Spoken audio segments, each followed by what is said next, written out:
നല്ല വൃത്തിയുള്ള വാക്കുകളിൽ മൗദൂദികളുടെ തീവ്ര ഇസ്ലാമിസം ഒളിച്ചു കടത്താൻ മീഡിയ വൺ ചാനലിൽ ഇരുന്ന് പെടാപ്പാടുപെടുന്ന ദാവൂദ് അടക്കമുള്ളവർക്ക് ഒരു എട്ടിന്റെ പണിയാണ് ഡോക്ടർ കെ ടി ജലീൽ ഇപ്പൊ കൊടുത്തിരിക്കുന്നത്. കെ ടി എ നിരന്തരം ചൊറിഞ്ഞുകൊണ്ടിരുന്നവരെ ഒരു പരസ്യ സംവാദത്തിനാണ് അദ്ദേഹം വെല്ലുവിളിച്ചിരിക്കുന്നത്. അതിലേക്ക് വരാം. മനുഷ്യനിർമ്മിത പ്രത്യയശാസ്ത്രങ്ങൾക്ക് നിലപാടുകൾ മാറ്റാനും അപ്ഡേറ്റ് ചെയ്യാനും കഴിയും. എന്നാൽ ഒരു മതപ്രത്യയശാസ്ത്രത്തിൽ അധിഷ്ഠിതമായി പ്രവർത്തിക്കുന്നവർ എന്ന് സ്വയം പരിചയപ്പെടുത്തുന്നവർക്ക് അതെങ്ങനെ സാധിക്കും? പറഞ്ഞു വന്നത് ജമാഅത്തെ ഇസ്ലാമിയെക്കുറിച്ചും അതിൻ്റെ രാഷ്ട്രീയ രൂപമായ വെൽഫെയർ പാർട്ടിയെക്കുറിച്ചുമാണ്. ഒരിക്കൽ സർക്കാർ ജോലി സ്വീകരിക്കുന്നത് അനിസ്ലാമികമാണെന്ന് പറഞ്ഞിരുന്നു ജമാഅത്തെ ഇസ്ലാമി. അതിന് കാരണമായി അവർ അന്ന് പറഞ്ഞത് സർക്കാർ തരുന്ന ശമ്പളത്തിൽ മദ്യം വിറ്റ കാശും പലിശയും ഉണ്ടാകും, അത് അനിസ്ലാമികമാണ്, അതുകൊണ്ട് സർക്കാർ ഉദ്യോഗം സ്വീകരിക്കാൻ പാടില്ല എന്ന്. ഒരു ജോലിയില്ലെങ്കിലും പാരമ്പര്യമായി കിട്ടിയ സമ്പത്ത് കൊണ്ടോ ബിസിനസ് കൊണ്ടോ കുടുംബം പോറ്റാൻ കഴിയുന്നവർ മാത്രമേ അന്ന് ജമാഅത്തെ ഇസ്ലാമിക്ക് അംഗങ്ങളായി കിട്ടിയിരുന്നുള്ളൂ. അതുകൊണ്ട് തന്നെ ആ കച്ചവടം കൊണ്ട് അധിക കാലം മുന്നോട്ട് കൊണ്ടുപോകാനായില്ല. അപ്പോൾ നയം അങ്ങ് മാറ്റി, സർക്കാർ ഉദ്യോഗം ഹലാലാക്കി. അതേപോലെ തന്നെ ജനാധിപത്യം എന്നതും തെരഞ്ഞെടുപ്പ് എന്നതും അനിസ്ലാമികമാണ് എന്നായിരുന്നു വേറെ ഒരു കണ്ടെത്തൽ. അതുകൊണ്ട് തന്നെ തെരഞ്ഞെടുപ്പുകൾ മത്സരിക്കുന്നതും വോട്ട് ചെയ്യുന്നതും ജമാഅത്തെ ഇസ്ലാമിക്ക് ഹറാമായിരുന്നു. എന്നാൽ പിന്നീട് അതും തിരുത്തിയെന്ന് മാത്രം പറഞ്ഞാൽ പറ്റില്ല. മുമ്പ് തെരഞ്ഞെടുപ്പിൽ മത്സരിക്കാൻ പാടില്ല എന്ന് പറഞ്ഞവർ ഒരു രാഷ്ട്രീയ പാർട്ടി ഉണ്ടാക്കി, വെൽഫെയർ പാർട്ടി. മത്സരിക്കാനും തുടങ്ങി. ഹുക്കൂമത്തെ ഇലാഹി അഥവാ ദൈവരാജ്യം എന്ന മുദ്രാവാക്യം ഉയർത്തിയ ടീമായിരുന്നു. അതുകൊണ്ട് തന്നെ ആശയങ്ങളിൽ ഒരു പൊടിക്ക് വെള്ളം ചേർക്കില്ല എന്നാണ് കരുതിയത്. പക്ഷേ ജമാഅത്തെ ഇസ്ലാമി നമ്മളെ ഞെട്ടിച്ചു. ആശയത്തിലല്ലേ വെള്ളം ചേർക്കാൻ പാടില്ലാത്തുള്ളൂ, വെള്ളത്തിൽ ആശയം ചേർക്കാമല്ലോ. ശരീഅത്ത് വിട്ടുള്ള ഒരു കളിക്കും ഞങ്ങളില്ല എന്ന് പറഞ്ഞവർ അവരുടെ ആശയങ്ങൾ മൊത്തം വെള്ളത്തിലിട്ട് അങ്ങ് കലക്കി. ഇപ്പോൾ സങ്കുചിത രാഷ്ട്രീയ നിലപാടുകൾ സ്വീകരിച്ച് ഓരോ ദിവസവും പരിഹാസ്യമാവുകയാണ് ജമാഅത്തെ ഇസ്ലാമിയും വെൽഫെയർ പാർട്ടിയും. എനിക്ക് തോന്നിയാൽ ഞാൻ BJP പോകുമെന്ന് നാഴികക്ക് 40 വട്ടം പറയുന്ന കെ സുധാകരന്റെ കോൺഗ്രസ് നയിക്കുന്ന UDF B ടീമായി ജമാഅത്തെ ഇസ്ലാമിയും വെൽഫെയർ പാർട്ടിയും മാറി. സമസ്തയും ലീഗും തമ്മിലുള്ള വിഷയത്തിലും ഇപ്പോൾ സമസ്തയും ബഹാവുദ്ദീനും നദ്വിയും തമ്മിലുള്ള വിഷയത്തിലും ഉത്തരേന്ത്യൻ പൊളിറ്റിക്സിനെ നാണിപ്പിക്കുന്ന വൃത്തികെട്ട നിലപാടുകളാണ് ഈ കൂട്ടർ എടുക്കുന്നത്. കമ്മ്യൂണിസ്റ്റ് വിരുദ്ധത തലക്ക് പിടിച്ച മൗദൂദികൾ ലീഗിന് വേണ്ടി അവരുടെ പ്രബോധനം വാരികയിൽ എഴുതിയ ലേഖനത്തിന് ഡോക്ടർ കെ ടി ജലീൽ നല്ല കിടിലൻ മറുപടി നൽകിയിട്ടുണ്ട്, കൂടെ ഒരു വെല്ലുവിളിയും. തന്റെ ഫേസ്ബുക്കിൽ കുറിച്ച ആ മറുപടിയും വെല്ലുവിളിയും ഇങ്ങനെ: സമസ്തയുടെ ചോരയ്ക്ക് മൗദൂദികളുടെ വെമ്പൽ. സമസ്തയിൽ കമ്മ്യൂണിസ്റ്റ് ഫ്രാക്ഷൻ ജിഫ്രി തങ്ങൾ പ്രസിഡന്റായ ശേഷമാണ് ഉണ്ടായതെന്ന ജമാഅത്തെ ഇസ്ലാമിയുടെ മുഖപത്രമായ പ്രബോധനത്തിന്റെ നിരീക്ഷണം സുന്നികളെ തകർക്കാനുള്ള മൗദൂദിസ്റ്റുകളുടെ കുതന്ത്രമാണ്. വെൽഫെയർ പാർട്ടി രൂപം കൊള്ളുന്നതുവരെ ഇടതുപക്ഷ മുന്നണിയെ ലോക്സഭാ നിയമസഭാ തെരഞ്ഞെടുപ്പുകളിൽ ജമാഅത്തെ ഇസ്ലാമി പിന്തുണച്ചിരുന്നത് മൗദൂദിസ്റ്റുകളിൽ കമ്മ്യൂണിസ്റ്റ് ഫ്രാക്ഷൻ ഉണ്ടായിരുന്നത് കൊണ്ടാണോ എന്ന് പ്രബോധനം വ്യക്തമാക്കണം. ഇടതുമുന്നണിയിൽ കയറിപ്പറ്റാൻ പഠിച്ച പണി 18 നോക്കിയിട്ടും നടക്കാതെ വന്നപ്പോഴാണ് ജമാഅത്തെ ഇസ്ലാമിയുടെ കമ്മ്യൂണിസ്റ്റ് വിരോധം അണപൊട്ടി ഒഴുകാൻ തുടങ്ങിയത്. പുതിയ സാഹചര്യത്തിൽ വെൽഫെയർ പാർട്ടിക്ക് UDF ചേക്കേറാൻ വേണ്ടിയാണ് സമസ്ത കേരള ജമിയത്തുൽ-ഉലമയുടെ ആദരണീയനായ അധ്യക്ഷൻ സയ്യിദുൽ ഉലമ ജിഫ്രി മുത്തുക്കോയ തങ്ങളുടെ മെക്കെട്ട് കയറാനുള്ള ജമാഅത്തെ ഇസ്ലാമിയുടെ ഹീന നീക്കം. എന്ന് മുതൽക്കാണ് ജമാഅത്തെ ഇസ്ലാമിയുടെ ശത്രുപട്ടികയിൽ ജിഫ്രി തങ്ങളെ എഴുതി ചേർത്തത്?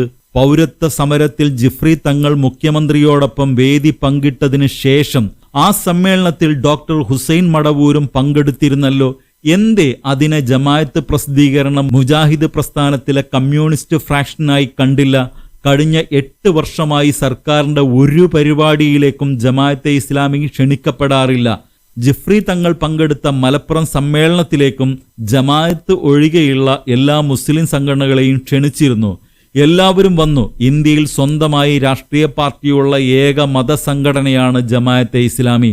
തല മതവും വാല് രാഷ്ട്രീയവുമായത് കൊണ്ടാണ് സർക്കാർ ചടങ്ങുകളിലേക്ക് ജമാഅത്തെ ഇസ്ലാമിയെ വിളിക്കാത്തത്. അതിന്റെ കലിപ്പ് പാവം സുന്നികളോട് കാണിക്കുന്നതെന്തിനാ? സമസ്തയിൽ CPM ഫ്രാക്ഷൻ ഉണ്ടെങ്കിൽ ജമാഅത്തെ ഇസ്ലാമിയിൽ UDF ഫ്രാക്ഷനും ഉണ്ടായിരിക്കുമല്ലോ. ഇസ്ലാമിന്റെ പേരിൽ ഇത്രയധികം ധാർമ്മിക രോഷം കൊള്ളുന്ന ജമാഅത്തെ ഇസ്ലാമി സ്വന്തം പത്രസ്ഥാപനത്തിൽ ഏത് തരം മതധാർമ്മികതയാണ് പിന്തുടരുന്നത്? 24 പ്രൂഫ് റീഡർമാരെ പിരിച്ചുവിട്ടതും അതിനെതിരെ ശക്തമായ സമരം നടന്നപ്പോൾ തിരിച്ചെടുക്കേണ്ടി വന്നതും മാലോകർക്കെല്ലാം അറിവുള്ളതാണ്.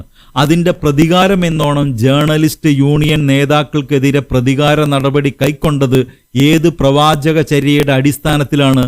സുപ്രഭാതം വളർന്ന് പന്തലിച്ചാൽ മാധ്യമം വൈകാതെ പൂട്ടേണ്ടി വരും എന്ന ഭയം ജമാഅത്തെ ഇസ്ലാമിക്കുണ്ട്. ഗൾഫ് സുപ്രഭാതത്തിന്റെ പ്രസിദ്ധീകരണം ഗൾഫ് മാധ്യമത്തെ പ്രതികൂലമായി ബാധിച്ചേക്കുമെന്ന ചിന്തയും മാധ്യമ മാനേജ്മെന്റിനെ വേട്ടയാടുന്നു. അതുകൊണ്ടാണ് സുപ്രഭാതത്തിന്റെ നെടുംതൂണായ ജിഫ്രി തങ്ങളെ മൗദൂദികൾ കമ്മ്യൂണിസ്റ്റാക്കി ചാപ്പ കുത്താൻ ശ്രമിക്കുന്നത്. ഹിറ സെന്ററിൽ പ്രോഗ്രാം തയ്യാറാക്കി ചില മോഡേണിസ്റ്റ് ഹുദവികളുടെ കാർമ്മികത്വത്തിൽ കോഴിക്കോട് നടന്ന മലബാർ ലിറ്ററി ഫെസ്റ്റ് MLT സുന്നിസത്തിൽ മൗദൂദിസം കലർത്താനുള്ള ശ്രമമായിരുന്നുവെന്ന് ആർക്കാണ് അറിയാത്തത്? ശാന്തപുരത്തും ചേന്നമംഗല്ലൂരും തിരൂർക്കാട്ടും പണ്ടത്തെ പോലെ മിടുക്കരായ കുട്ടികൾ വരാത്തതിന്റെ കുറവ് CICയെ ഉപയോഗിച്ച് സാധ്യമാക്കാൻ സാധിക്കുമോ എന്ന പരീക്ഷിക്കാനാണ് ഔദ്യോഗിക സമസ്തക്കെതിരെ ജമാഅത്തെ ഇസ്ലാമി വാളെടുത്ത് ഇറങ്ങിയിരിക്കുന്നത്.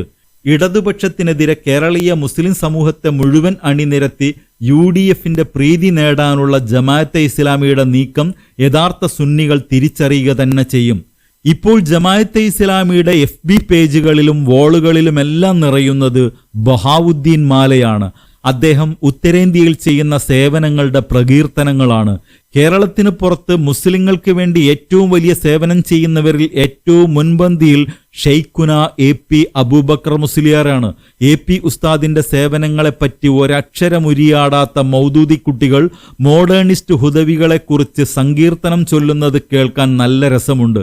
ഇടതുപക്ഷ ചേരിയോട് ആഭിമുഖ്യമുള്ള അവസാനത്തെ മുസ്ലിമിനെയും വലതുപക്ഷത്തെത്തിക്കാൻ കരാറെടുത്ത് കേരളത്തെ ഉത്തരേന്ത്യയാക്കാൻ കച്ചകെട്ടി ഇറങ്ങിയിരിക്കുന്ന ജമാഅത്തെ ഇസ്ലാമിയെ പല്ലും നഖവും ഉപയോഗിച്ച് ചെറുക്കണം. മതേതര പക്ഷത്തുള്ള മുസ്ലിങ്ങളിൽ പോലും വർഗീയ വിഷം കുത്തിവെക്കുന്ന മൗദൂദികൾ രാജ്യത്തെ മതാടിസ്ഥാനത്തിൽ വീണ്ടും പിളർത്താൻ ഭൗതിക അടിത്തറ ഒരുക്കുകയാണ്. ലോകത്തെ എല്ലാ രാജ്യങ്ങളിലുമുള്ള കമ്മ്യൂണിസ്റ്റ് പാർട്ടികൾ അന്തർദേശീയ തലത്തിൽ നടത്തിയ പലസ്തീൻ ഐക്യദാർഢ്യം ലോക മുസ്ലിങ്ങൾ കണ്ടതാണ്.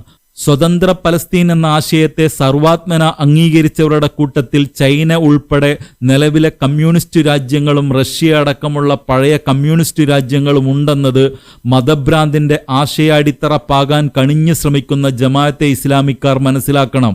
കേരളത്തിലെ ഏതെങ്കിലും ഒരു പോലീസ് സ്റ്റേഷനിൽ പരാതിക്കാരന്റെ പരാതിയിൽ പറഞ്ഞ കാര്യങ്ങൾ സൂചിപ്പിച്ച് അത് പിണറായി വിജയന്റെ അറിവോടെയാണ് ചെയ്യുന്നതെന്ന് കള്ളപ്രചരണം നടത്തുന്നവർ പൊറുക്കാനാവാത്ത പാതകമാണ് മുസ്ലിം സമൂഹത്തോട് ചെയ്യുന്നത്.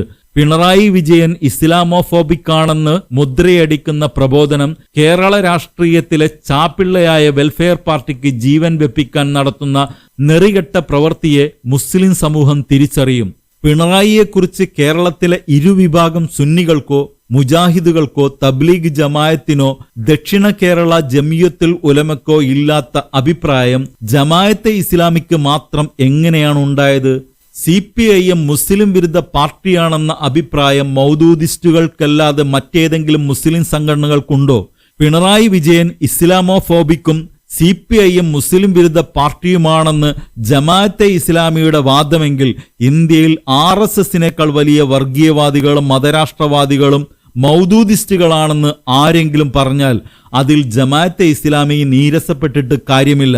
ഇങ്ങോട്ട് പറയുമ്പോൾ ഓർക്കണം, അങ്ങോട്ടും അതേ നാണയത്തിൽ തിരിച്ചു കിട്ടുമെന്ന്. ലോകായുക്ത സിറിയക് ജോസഫ് എന്ന ക്രിസംഗി നടത്തിയ അന്യായമായ വിധി പൊക്കിപ്പിടിച്ച് നടന്ന് സുന്നി വിഷയത്തിൽ എനിക്കെതിരെ പോരിനിറങ്ങിയ മൗദൂദിസ്റ്റുകളോട് ഒരു വാക്ക്. സിറിയക് ജോസഫിന്റെ എന്നെ കുറ്റക്കാരനാക്കിയ വിധിക്കെതിരെയും അയാൾ നീതിന്യായ നിർവഹണത്തിൽ ചെയ്ത അഴിമതികൾക്കെതിരെയും അദ്ദേഹത്തിന്റെ അവിഹിത സമ്പാദ്യങ്ങളെക്കുറിച്ചും അധികാര ദുർവിനിയോഗം നടത്തി അഭയ കേസിലെ പ്രതികളെ സംരക്ഷിക്കാൻ നടത്തിയ ഗൂഢനീക്കങ്ങളെ സംബന്ധിച്ചും പലതവണ പരസ്യമായി പറഞ്ഞിട്ടും എഴുതിയിട്ടും എനിക്കെതിരെ ഒരു നിയമ നടപടിക്ക് സിറിയക് ജോസഫ് തുനിയാത്തത് ഞാൻ പറഞ്ഞ കാര്യങ്ങൾ സത്യമായത് കൊണ്ട് തന്നെയാണ്. എല്ലാ തെളിവുകളും ജോമോൻ പുത്തമ്പുരക്കലിന്റെയും എന്റെയും കയ്യിലുണ്ട്. ജോമോനും ഞാനും സിറിയക് ജോസഫിനെതിരെ പറഞ്ഞതിൽ എന്തെങ്കിലും വസ്തുതാവിരുദ്ധമായി ഉണ്ടെങ്കിൽ എന്നേ ഞങ്ങൾക്കെതിരെ അദ്ദേഹം കേസ് കൊടുക്കുമായിരുന്നു. ഉപലോകായുക്തയെ കൊണ്ട് നിർബന്ധിച്ചാണ് എനിക്കെതിരെയുള്ള വിധിയിൽ സിറിയക് ജോസഫ് ഒപ്പുവെച്ചതെന്ന ആരോപണവും ഉയർന്നു കേൾക്കുന്നുണ്ട്. കരുവാരക്കുണ്ടിലെ ഒരു AIP എയ്ഡഡ് സ്കൂളിൽ നടന്നതായി ആക്ഷേപിക്കപ്പെടുന്ന ക്രമക്കേടിനെക്കുറിച്ച് ഞാൻ പറയാത്തത് ലോകായുക്ത വിധിയും കാവൽ മന്ത്രിസഭയിൽ നിന്നുമുള്ള എന്റെ രാജിയുമാണ് കാരണമെന്നാണ് മൗദൂദികളുടെ കണ്ടെത്തൽ. പണ്ട് JDTയിലെ ഹസ്സനാജിയെ അപമാനിച്ച് ഒന്നുമല്ലാതാക്കിയ പോലെ സുന്നി നേതാക്കളെ വഷളാക്കി നശിപ്പിക്കാനുള്ള ജമായത്തിന്റെ കുൽസിത ശ്രമത്തിന് കൂട്ടുനിൽക്കാൻ തൽക്കാലം ആളെ കിട്ടില്ല. നാട്ടിൽ നടന്ന ഓരോ കാര്യത്തിലും ഞാൻ അഭിപ്രായം പറയാൻ തുടങ്ങിയാൽ സുന്നികളുടെ സ്ഥാപനത്തിലുണ്ടായ വിഷയം മാത്രമല്ല, ചേന്നമംഗല്ലൂർ എയ്ഡഡ് ഹയർ സെക്കൻഡറി സ്കൂളിലെ ബന്ധുനിയമനങ്ങളെക്കുറിച്ചും മാധ്യമത്തിലെയും മീഡിയ വണ്ണിലെയും ജമാഅത്ത് നേതാക്കളുടെ മക്കളെയും മരുമക്കളെയും കുഞ്ചിക സ്ഥാനങ്ങളിൽ കുടിയിരുത്തി വൻ ശമ്പളം അടിച്ചെടുക്കുന്നതിനെക്കുറിച്ചും എനിക്ക് പറയേണ്ടതായി വരില്ലേ? പൊതുജനങ്ങളിൽ നിന്ന് പണം പിരിച്ച് കെട്ടിപ്പടുത്ത നിരവധി മതഭൗതിക വിദ്യാഭ്യാസ സ്ഥാപനങ്ങൾ ജമാഅത്തെ ഇസ്ലാമി നേതാക്കളുടെ കുടുംബ സ്വത്താക്കി മാറ്റിയതിനെ സംബന്ധിച്ചും എനിക്ക് വിശദീകരിക്കേണ്ടി വരില്ലേ? കരുവാരക്കുണ്ട് പ്രശ്നം ചർച്ചക്കെടുത്താൽ ജമാഅത്തെ ഇസ്ലാമി ദീൻ പറഞ്ഞ് ജനങ്ങളിൽ നിന്ന് പിരിച്ച് മുതൽ സംഖ്യയും ലാഭവും ഇല്ലാതെ ഒരുപാട് ആളുകളെ ചതിച്ച് കണ്ണീര് കുടിപ്പിച്ച ഷെയർ ബിസിനസ്സുകളുടെ കഥകളും വിസ്തരിക്കേണ്ടി വരില്ലേ? ധൈര്യമുണ്ടെങ്കിൽ ദാവൂദും ഹുസൈനും ഹിലാലും അടങ്ങുന്ന ജമാഅത്തെ ഇസ്ലാമിയിലെ കമ്മ്യൂണിസ്റ്റ് വിരുദ്ധ ഇസ്ലാമിക രാഷ്ട്ര തീവ്രവാദികൾ സ്ഥലവും സമയവും തീയതിയും നിശ്ചയിച്ചോളൂ. പരസ്യ സംവാദത്തിന് മറ്റൊരു വീഡിയോ ആയിട്ട് വരുന്നവരെല്ലാവർക്കും ഗുഡ് ബൈ.